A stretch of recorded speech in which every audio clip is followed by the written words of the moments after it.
The room is silent except for the faint rasp of fabric brushing stone. The chamber must be emptied of light. Clay lamps are extinguished one by one. What remains is darkness so complete it feels physical. Ibn al-Haytham stands still, listening, allowing his vision to adjust. He is preparing to question it. The materials lie arranged with deliberate care. Limestone blocks form the walls, smoothed to reduce reflections. A bronze awl, its tip honed sharp, catches the faintest glimmer from a crack in the curtains. Every object serves a purpose, bending toward a single question: how does light move? He seals every crack, every seam where light might intrude. Beeswax is pressed into gaps between stones. Linen soaked in pitch is wedged beneath the door. To study light, one must first master darkness. Light, he believes, is not an emanation from the eye, but something external. This room will prove it. At the center of the wall facing the sun, he measures carefully. Using a cord, he marks a point at eye level. His hands are steady, but his mind is restless. He has tried and failed before. Today, he chooses restraint. With the bronze awl, he pierces the wall covering, rotating slowly to avoid splintering the wood beneath. The hole is no wider than a lentil. As the awl withdraws, a blade of sunlight cuts through the darkness. Dust motes ignite as they drift through the beam, each particle briefly revealed, before vanishing again. Ibn al-Haytham steps back. He does not widen the hole. He waits. Opposite the opening, he positions the parchment screen within the wooden frame. The frame is adjustable, joined with pegs rather than nails, allowing the distance to change. This distance matters. He shifts the frame forward, then back, watching how the light spreads. At first, there is only a bright circle. Indistinct, harsh, disappointing. He narrows the aperture slightly, shaving the edge with a fine knife. The circle dims, sharpens. Then something extraordinary happens. Shapes emerge. Not imagined shapes, but the external world itself. Inverted and precise. A palm tree outside the chamber appears on the parchment, its fronds pointing downward.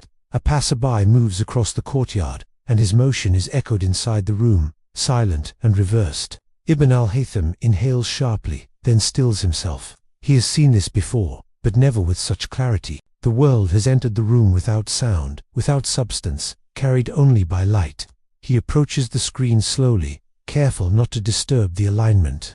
The image trembles with the sun's movement. He notes how brightness corresponds to the aperture size, how sharpness depends on distance. He traces lines with charcoal, mapping angles from the opening to the image. This is not magic. This is geometry made visible. The struggle, however, is far from over. The image fades as the sun shifts. Colors are muted, details lost.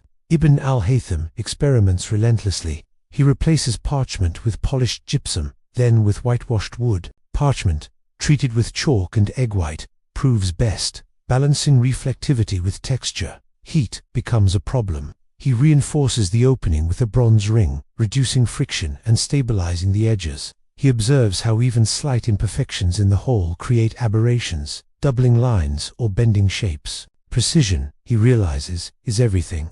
Night after night, he records his observations. Ink scratches across paper as he describes how light rays cross at the aperture, reversing the image.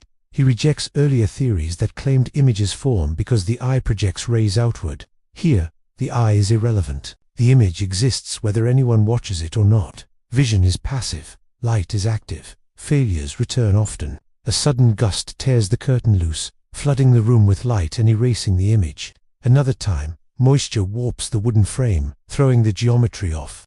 Each failure refines his understanding. Each correction brings the apparatus closer to perfection. Eventually, the camera obscura becomes reliable, predictable, a controlled phenomenon rather than a curiosity.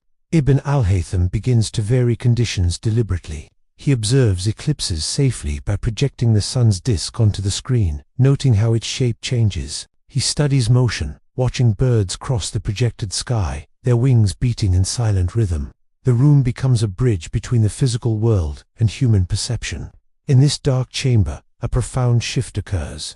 The camera obscura is no longer merely a device. It is proof that light travels in straight lines, proof that images form through physical laws, not mystical forces, proof that the eye receives rather than emits. The simplicity of the apparatus hides its revolutionary power. A dark room, a small hole, a screen. From these elements, a new science is born. As dawn breaks on another day, Ibn al-Haytham extinguishes the experiment. The hole is covered.